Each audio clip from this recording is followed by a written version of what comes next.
Punjab assembly 523% کم و بیش انہوں نے اپنی تنخواہیں بڑھا دی، اور ساری اکثر سیاسی جماعتیں ایک پیج پر، وہاں کوئی جھگڑا نہیں، اپوزیشن کا حکومت کو کوئی جھگڑا، ہاں تمہارے باپ کا مال ہے یہ، اس قوم کے ٹیکس سے تم عیاشی کرو، اور قوم کے بوڑھوں کو پینشن کے لیے پیسے نہ ملتے ہوں، اضافہ نہ ہوتا ان کا،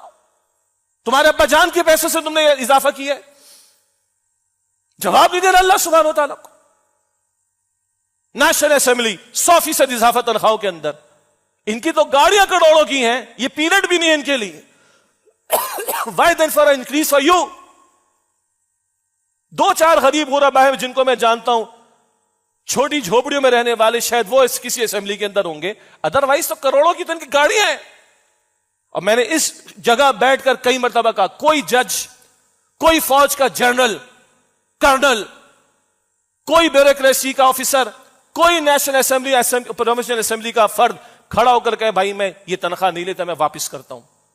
میں سلام کروں گا، اس کا ماتھا چوموں گا انشاءاللہ تعالی۔ اور یس آپ کے بیوی بچے ہیں، بھائی مجھے 18 ملنے، میں 8 لاکھ پہ گزارا کر لوں گا، 2 بچے ہیں بس، میں اس کی بات کروں جن کے 2 ہیں، 10 لاکھ پہ گزارا کروں گا، میں 8 واپس کرتا ہوں اس قوم کو، میں خدا کی قسم آپ کا ماتھا چوموں گا، میں آپ کے ہاتھ چوموں گا آ کر۔ میں نے ادھر بیٹھ کے کہا یہ ریکارڈ ہوتا ہے، پوری دنیا میں جاتا ہے، ہو سکتا ہے چند ہوں گے، میں نفی نہیں کر سکتا، مگر کوئی آئے بھائی میں ماتھا چوموں آپ کا، میں اس جگہ بٹھا کر آپ کو دنیا کے سامنے پریزنٹ کروں کہ انہوں نے اس قوم کا احساس کیا، انکریمنٹ تو دور کی بات ہے، یہ 18 لے رہے تھے، انہوں نے 8 چھوڑ دیے قوم کو، 10 چھوڑ دیے قوم کو، not a single one. F B R 1010 گاڑیاں ہم نے خریدنی، چیئرمین کہتے ہیں 700 ارب کی کرپشن ایف بی آر میں ہوتی، میں فائلر ہوں بھائی، میرا ٹیکس کٹتا ہے، آپ کا کٹتا ہے،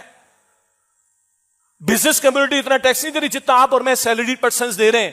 ایف بی آر میں جمع ہوتا ہے نا، وہ قوم پہ خرچ ہونا چاہیے۔ ایف بی آر کا چیئرمین کھڑا ہو کر کہتے ہیں سینیٹ کے اندر کہ ہاں جی 700 ارب کی کرپشن تو ہمارے ہو رہی ہے، اور تم یہ عیاشی کہ تمہیں 1010 گاڑیاں چاہیے،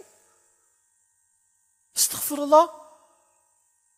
یہ ہمارا میری ٹائم کا بزنس، سمندر کے ذریعے سارا بزنس، پورٹس کے ذریعے ہزاروں ارب روپے کی کرپشن ہو رہی ہے، یہ اخبارات چھاپ رہے ہیں، سارا کچھ آڈٹ ہوئے، انالیسس ہوئے، سارا کچھ آ رہا ہے، یہ لوٹ مار لگی پڑی۔ 73 کھرب روپے کے مقروض ہیں میں اور آپ، 73 کھرب روپے کے، اور ہم سود ختم کرنے کے لیے تیار نہیں۔ ہاں لوٹ مار، ہم عیاشی ہم کرتے رہیں گے، میں اور ایگزامپلس نہیں دے سکتا آپ کے سامنے، اور خون کھولتا ہے ہمارا ان چیزوں کو بیان کر کے اور پڑھ کر سن کر۔ یہ سب حقوق العباد کا مسئلہ ہے۔ اب آخری بات میں بات مکمل، اللہ کے رسول علیہ السلام نے فرمایا، بلکہ